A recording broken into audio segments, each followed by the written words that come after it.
Welcome to A Nice Place to Podcast, a City of Fountain Valley podcast. Join us each month as we discuss all topics, fun, informational, and educational, that's related to Fountain Valley. We appreciate your support and thank you for watching. Hello and welcome back to A Nice Place to Podcast, episode number 8. I'm your mayor and host, Glenn Grandis. I'm happy to introduce our guest speakers for today, Public Works Director Scott Smith, and later in the episode, we're going to have Andrew D. Giovanna, who is the External Affairs Manager for the Orange County Power Authority. All right, so let's start out. Scott, first off, welcome and thank you for participating today. Oh, Mayor, thank you for having me. Appreciate it. Of course. So tell us a little bit about what does it mean to be the Public Works Director?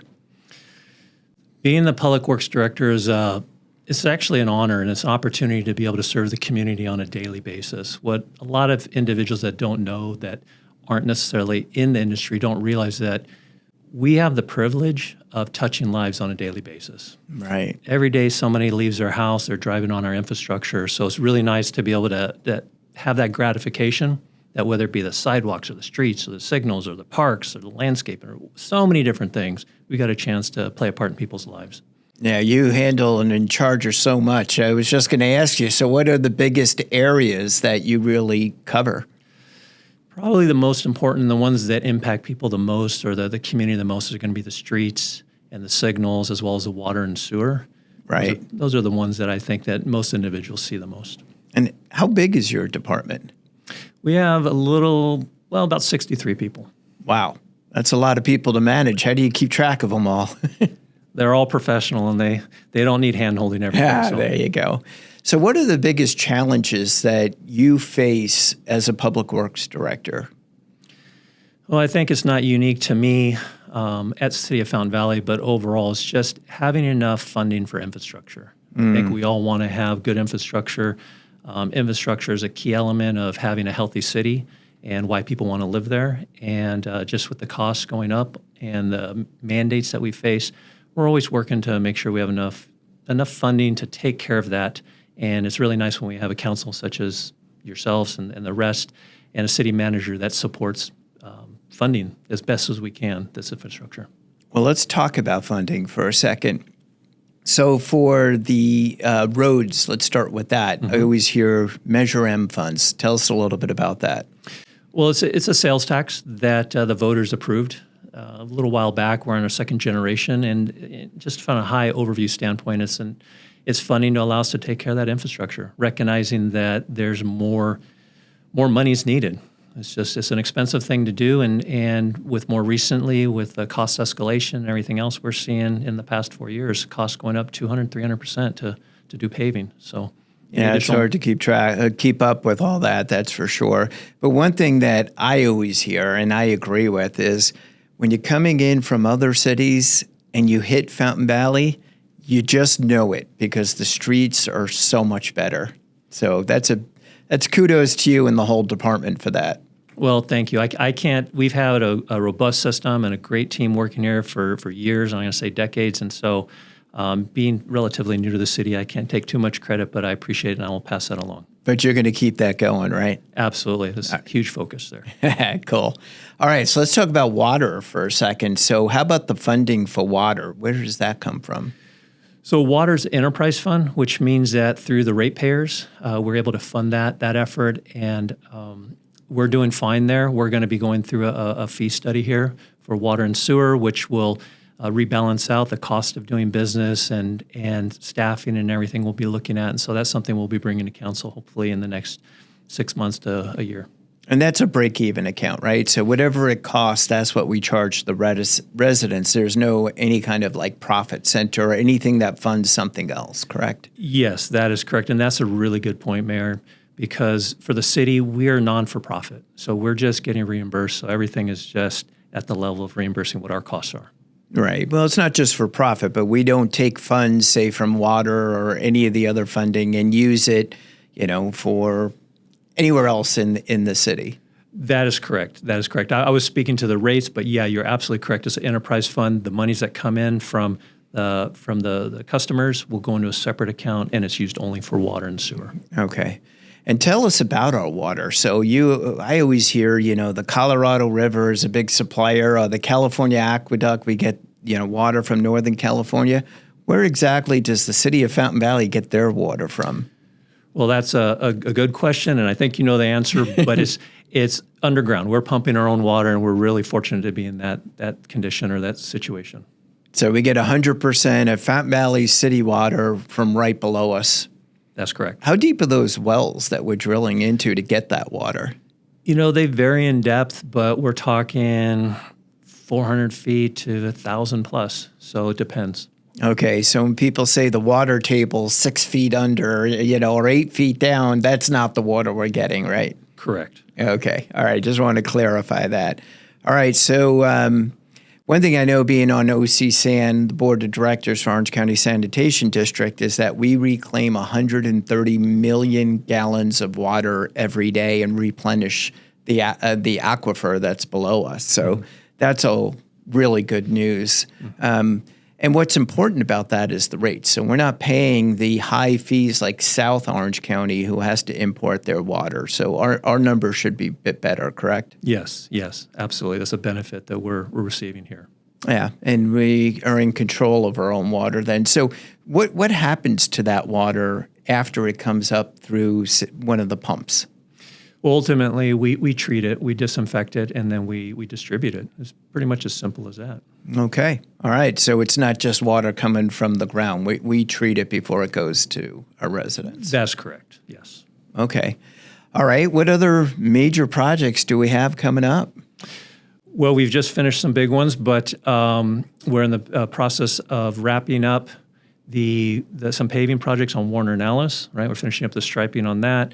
We're working on the restroom facility, fixing that got burned, unfortunately, at the sports park. We have some paving projects, residential paving projects that recently went to council. Right. And we also have Magnolia. That's going to be a paving project too for an arterial. So once again, the paving that we talked about. And then ultimately, more long-term, we're going to be doing a fire station. We're looking at that, and we're wrapping up also the police facility too. Well, let's talk about the police facility for a second. So tell us a little bit about, we see those trailers in front of the police department. What's going on over there? Yeah, so there's a bit of a modernization or remodel. Those trailers help serve the officers because right now we are redoing the locker rooms. Every building, every facility that the city maintains, it needs this maintenance, it needs these upgrades because at some point in time it will become functionally obsolete if we don't do it. And then you're talking about a full replacement. So injecting money in on a regular basis, even if we're talking about 10, 20 years, is super important so we can continue using the facility. So that specific facility, we're redoing the locker rooms, we're redoing the CSI laboratory as well. Wait, it's a CSI laboratory, like what they have on TV? Yes, exactly. And so we've upgraded that, redone it, and it's turned out beautifully. And also we've redone the gym, which is very important for officers to be able to be in that physical fitness because of what they do. It's very physically demanding. Well, I know you gave me a tour recently, and you took me through the CSI lab, and it was really impressive. I have to admit, I didn't fully understand what all of that equipment did. It's a lot of new equipment in there, so it's a good thing that we continually upgrade our staff with the best equipment. Absolutely, yes. Yeah. All right, so that's a lot of projects. So the work never ends, though, does it? Because once you finish one street, for example, there's a lot more to do, right? It's just continuing. Yes, absolutely. The streets are on a cycle. That cycle can vary a little bit depending upon the cost of materials and to do the work. But in general, we have them on a cycle. We go around the city. We're constantly also reevaluating the streets through a pavement management program and through observations. So it's not stuck on, hey, it's going to be addressed at a certain time. Something may happen that causes the street to degrade a little quicker than anticipated, and then we try to fit that in. So we're flexible in that regard. And I remember in the last council meeting, it wasn't just the paving of the streets. You guys take care of the cracks in the sidewalk and when a tree lifts up a sidewalk or a curb and stuff. That's correct, yes. Well, while we're in there, we want to take care of all that infrastructure because it makes the most sense. We don't want to, and not to get too technical, we don't want to go in and do slot patches later because you have to replace the curb later, which is an ugly thing, and it creates a potential area of failure. So we try to do it all at the same time and not have to revisit that area for a while. All right. So I'm going to ask you another question. I'm going to put you on the spot a little bit now. So tell us about fiber in our city. What do we have going today, and what do we anticipate in the future? That's a good question. We, as you know, and we want fiber to all the residents and to all the businesses. We're working with Frontier. We're working with Sci-Fi. We're talking to other companies to try to get them in.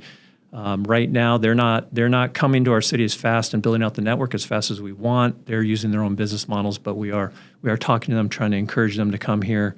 And we have a web page up that tries to help residents understand what's available presently while we're in this interim phase of trying to get more service providers in-house or into the town. Yeah, I know it's a high priority for the council. I know it's a high priority for the mayor, and I know it's a high priority for you as well. So appreciate you doing that, and we'll be sure to put up the website on the screen so people know where to go to be able to see where the fiber is. So what else? What else should we know about the Public Works Department? That we're here to provide customer service, right? There's a series of us, or a whole army of us, and we're in this industry because we enjoy serving the community.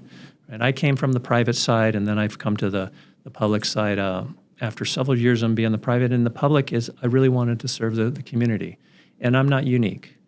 That's one of the things that as I've come on as the Public Works Directors, I want to make sure that each one of us is putting forth that best effort to honor the community by serving them well, right? That's what we're here for. We want to be innovative. We want to be efficient with the funding that we have, and we want to be able to hear the concerns from the community. Take that extra time, hear what they are, identify with them, try to put ourselves in their shoes, and that's the culture shift. And I believe that's in line with the new executive team that's in place, with where the council wants to be, and so just as a real high level, that's what we're doing. And there's so much infrastructure to talk about. I don't want to spend the next 3 hours on the podcast talking about that. Oh, well, it's all good stuff. And it's amazing because, quite candidly, if people don't know about the Public Works Department and there's not a lot of talk about it, that means you're doing a pretty good job, because people don't typically say, oh, things are great. It's like something's wrong. We need this fixed. And we just don't hear that too often. So. And that's great. And when you do, please send them to us, and we'll make sure we spend the time to talk to them and explain to them what's going on and certainly hear their concerns. One last thing. So I hear, in the city of Fountain Valley, we're known as a tree city, and we have so many trees in our communities and along this sidewalk. It really looks beautiful, and our medians look beautiful. Again, when you come to Fountain Valley, you're in Fountain Valley when you even look at the medians in the roads. Does that all fall under you as well? It does. All the tree maintenance does fall under us. And we have an urban forest, and that is really important to most cities. It provides that, like you said, that environment, that natural element, but also provides a lot of cooling in areas for people to take shade and just beautification. It's a wonderful thing to have those trees in there. It does take an effort to properly care for them, but it's a huge benefit to the community. Yeah, well, you have a lot of responsibilities and you have a huge staff, and they really do a good job, so we appreciate them. Please make sure they know that on behalf of the residents, we really appreciate all the Public Works is doing.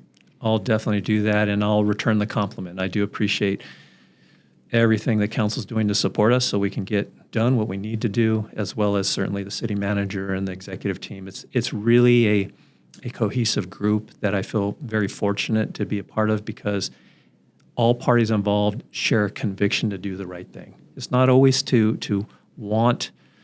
Sometimes there's not a desire to do it because there might be pressures to go otherwise, and it's a difficult decision, but we have a good group together that really has that passion and conviction to do the right thing for the community. Oh, that's awesome. All right. Well, Scott, thank you for joining us today. I think everybody learned a lot, and I think that was really helpful. Next, we have coming up in just a minute is the Orange County Power Authority, and we're going to talk about what the potential is for our city with them. So again, Scott, thank you for your time. It's my pleasure. Thank you. All right. So we have Orange County Power Authority, Andrew D. Giovanna, the External Affairs Manager. Welcome, Andrew. Thanks so much for having me. It's a pleasure to be here. All right. Well, appreciate you making the time. So this is an upcoming topic for our city. So first off, what is OCPA? Yeah, it's a great question. Orange County, OCPA, Orange County Power Authority, we're an energy provider known as a community choice aggregator. And we Wait, a community choice. What's a community choice aggregator? That's also a great question. A term most folks still, I think, have not heard yet. A community choice aggregator is, or CCA as it's known as well, is a joint powers authority where multiple cities or counties can come together and provide their own power needs and do the supply and generation of that. And so it's an innovative solution that a lot of cities are pursuing in order to meet some carbon reduction goals that they have, but also to introduce competition into an otherwise uncompetitive market. Well, we already have Southern California Edison. Why would we need OCPA? And does it replace Edison? Yeah. So great question. So I'll back up and say there's two parts of the service of electricity, and understandably most folks aren't thinking that way, right? You flip a light switch, as long as the light comes on, that's what we want to see. Right. But behind the scenes, there's two parts of that service. There's the generation or sourcing of the power. You know, those windmills in Cabazon or the solar panels you've driven by in the desert. But there's also then the transmission and delivery of that power. These are two distinct services. Historically, SCE has bundled those services as a single service provided for customers. When a CCA, like Orange County Power Authority, comes in, we start taking over that sourcing part of the bill. So Edison is still very much involved, and we consider them even a partner because they're still managing the grid, making sure that it's resilient, but we're the ones that are sourcing it. And that's really then where a couple value propositions come in. So are we going to get two bills then? We'll get one from OCPA and one from Southern California Edison? Thankfully not. Thankfully, it's really streamlined. If you're a customer from your point of view, nothing changes.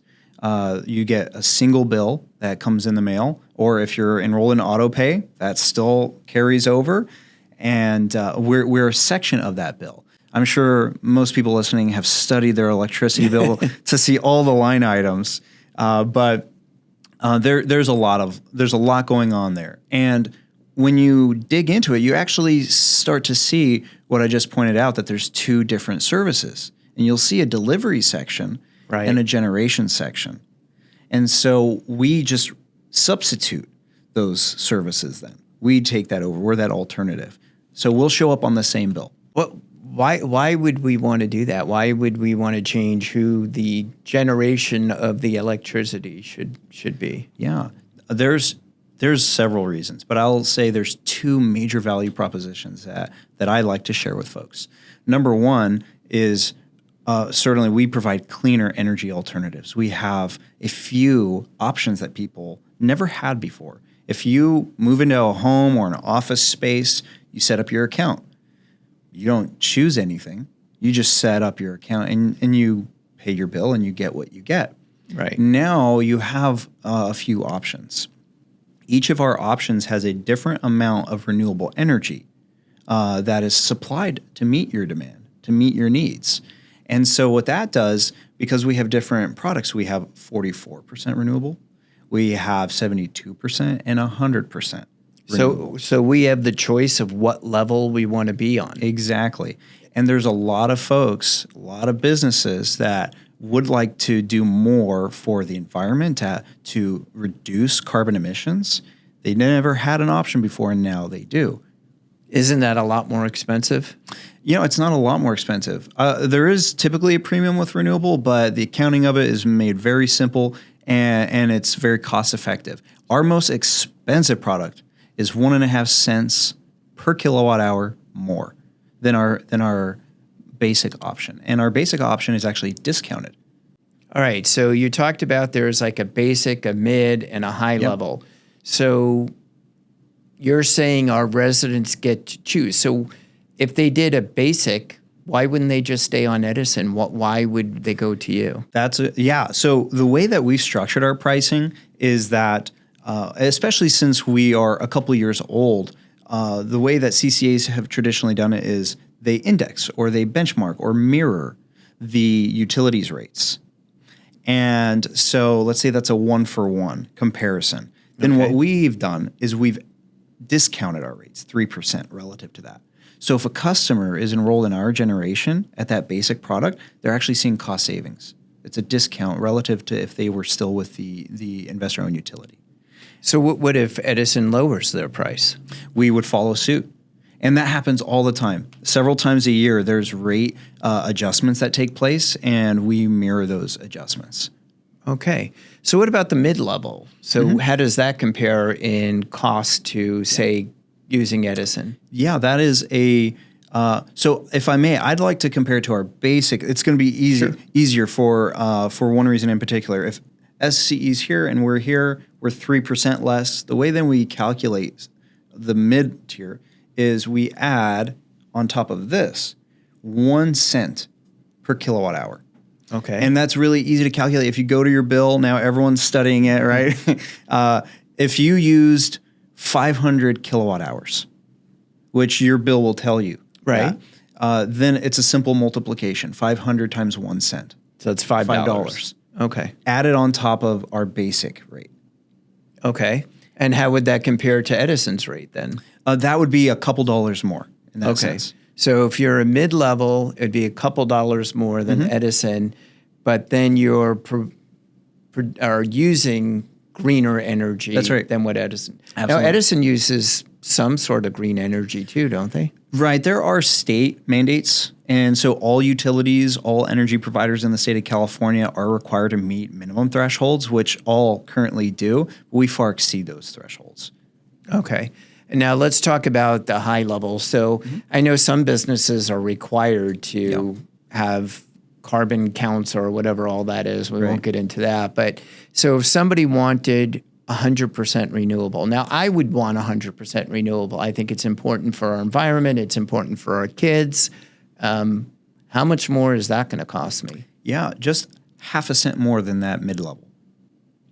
So you said it's $5 in that example. Right. So you're saying maybe it's going to be $7.50. $7.50. Now, how do we know that it's 100% renewable? Yeah, we are held to the same regulatory standards as any other utility or any other energy provider. And so we're required on an annual basis to submit the proof of our procurement and our power supply to the California Public Utilities Commission. And so we're essentially vetted and audited by the highest regulatory body in California. So we have what's called a power content label, or PCL. And if folks Google that, it'll take them right to the CPUC's website. And you could actually compare. You can look at all utilities, all energy providers in California, and how they compare to each other. So you could compare us to the other providers. All right. So let me recap and tell me if I have this right, because there's a lot of little moving parts here. So we could go, a resident could pick the basic level, and you're saying that it's about the same mix of... It's a little cleaner, but let's say, okay, and they could save about 3%. Yep. So in that same example, that's what, $1.50? Yeah. Okay, so that's using round numbers. Yeah. They could go for the mid-level, which would be a greener mixture than, say, the basic Edison. That's going to cost $5 more. Or they can go 100% renewable for $7.50 more per month. Roughly. Yeah, round numbers. And the great thing depends on usage, right? Exactly. And the great thing is we have a rate calculator built into our website where folks can take their actual usage, and it will simulate all that for them. Do you know the website? Yes. If not, we'll superimpose it if not. I hope so. OCPower.org. Oh, the calculator is that simple? Yes, it's built into our website, and you'll want to go to our residential tab. There's a tab at the top of the website. All right. So what about somebody who says, I don't trust OCPA. It's something new. I don't want something new. I have Edison. I want to stay on Edison. What do they do? Right. So that's a customer exercising their choice, which, by the way, they never had until this point, which I think is a great thing. I think it's healthy. I think competition is a good thing for everybody. Sure. And best of all, for the consumer. Right. So I'm a chief advocate for that. And so the customers are empowered to make those decisions. Customer enrolled in OCPA at any point in time can opt out and return to the utility to do that full service again. So that option's still and always on the table. There's no penalty fee. There's nothing like that. So we try to make it as easy as possible. We have a call center that's extremely responsive. You could do it on our website. We try to make that as streamlined for folks and transparent as well. So, Well, let's talk about where is OCPA today. So what cities are involved with OCPA? We have the cities of Irvine, Fullerton, and Buena Park, roughly 175,000 customers. Oh, wow. That's a lot. Yeah. Okay. So next question. So I'm fiscally conservative. I'm protecting our city's money. How much money is it going to cost the city to have to join this? Zero. This is something that, especially when you look at city facilities, right? If let's say the city of Fountain Valley were to decide to join, and you were to decide we're gonna have everyone come in at the basic choice. Well, we have that 3% discount. So the same discount residents would be seeing, the same discount commercial customers would be seeing, is the same discount even the city would see. Okay. So that would positively impact the city's fund as well. All right. So Andrew, tell me, what if the city as a whole, the council comes back and says, you know what, we didn't expect something and we just don't want to be part of it anymore. Are we able to pull out of OCPA if we choose to? Yeah, I would say it's relatively unprecedented. It doesn't happen a lot in the CCA world, but the city would have the freedom to make that choice. Okay. All right. So what about, it sounds like this is something unique. I've never heard of this before. Are there other counties, other areas doing this? Yeah, there's, I believe, 25 of these throughout the state of California, serving a third of the state, 14 million Californians being served by something like this. We have one in LA, known as Clean Power Alliance. We have two in San Diego and all the way up the coast into Northern California. So Orange County is just catching up. We're catching up. That's all right. That's good. So it sounds like it's giving choice to our residents. So what's the downside? Like, why wouldn't we do this? That's a tough question to answer, and I've had the question asked to me before. I think the major thing is customers, folks in general, have something that they've known for now 100 years, right? In their minds, tried and true, right? And so introducing a new concept to folks, there's understandably a curve to that. All right, actually, I'm going to jump in here. So what if there's like a power outage? What if you don't have enough power? Yeah. Let's talk about that. So in that case, I mentioned that the utility, Southern California Edison, is still operating the grid, still doing that transmission and delivery. As such, you're still going to want to contact Southern California Edison. Okay. So if there's a power, but it's not like OCPA will run out of power, like if so many people want to use so much power and you didn't buy enough that all of a sudden everything turns off. Right. We're required by the state to supply X percentage more than the actual demand. Okay. So I was talking to council members in the cities that are currently doing it. And one thing they mentioned to me is the partnership that you guys have with the community.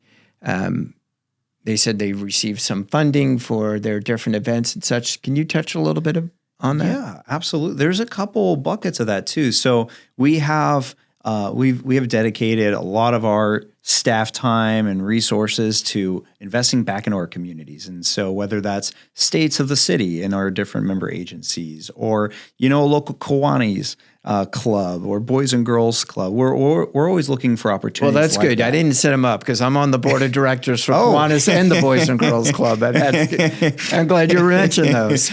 Yeah. So. But it runs the gamut. There's so many different types of community organizations that we look for to give back to partner with, to bring some of those resources back to the community. We also develop programs, energy programs, grants things that local nonprofits or school districts can apply for to receive additional funding to help them with their curriculum, help educate students or the general community on the benefits of clean, renewable energy. And yeah. That brings up a good point when you say nonprofit. So Southern California Edison is a for-profit entity, correct? That's right. Is OCPA a for-profit entity? No, we are not. We are a not-for-profit entity. So we have a business model. We operate very much like a business, but we are a not-for-profit. So any profits we generate get reinvested back into our communities in a few different ways, some of which we just mentioned. Right. Others is to help stabilize those rates, to keep rates cost-effective and competitive. Interesting. All right, I'm still trying to figure out what the gotcha is, what the downside is. So it sounds to me like it's something where you're giving choice to our residents. Mm-hmm. They can do it. They can not do it. Mm-hmm. They can decide how much green energy. Like I live in a townhome. I can't put solar panels on my roof, but that's something I've had in the past, and it's important to me. So through this program, if I want to pay a little bit more, I could do 100% green energy. Mm-hmm. Yeah. So it just sounds like a lot of choice for our residents. And it's funny. It sounds like the future. The future's here. So anything else we should know about OCPA? Anything I'm forgetting to ask you? Yeah, I guess I would just say for any cities that are thinking about becoming a part of this, right? One of the things that we do is we do a lot of community engagement to help educate the public, let them know what their options are, and make sure that they know that they have a choice to exercise. And so this is something for any city that would join. So let's say if Fountain Valley were to consider joining, we would be very active in the community, being very accessible, just like in our other member agencies, making sure that residential and commercial customers alike understand those two value propositions, the cleaner energy and the competitive pricing, and so that they can exercise their choice however they prefer, even if that's returning to SCE or staying with us at one of our products. All right, so let's talk last question for you. Let's talk about timing. If we decided to do something, when's the soonest that this would be available to the residents? Yeah, this is not a rushed process. This is something, if the council were to consider joining, let's say, this fall or winter, it would take a couple years for us to actually then flip the switch, because a lot goes into that including compliance with state regulatory bodies, updating our filing, things like that. But also the actual procurement. We need to then go to the market, purchase that energy, and do that in advance. And that's one of the ways that we keep costs competitive. All right. So you said if we do something this fall, a couple of years, so we're talking fall 2026. Yeah, that's right. That's right. Okay. All right, Andrew. Well, I really appreciate your time. Thanks for providing all that information to our community. It's something, it's exciting. It's something we're going to consider. Absolutely. No, thanks for having me. Of course. All right. If you're interested in the subject matter to be featured in the podcast, let us know. You can email us at fvproud@fountainvalley.gov. All right. Thank you again for tuning in. This is episode 8 of our podcast series, A Nice Place to Podcast. I'm your mayor, Glenn Grandis, and your host. We'll see you next time. Thanks for watching.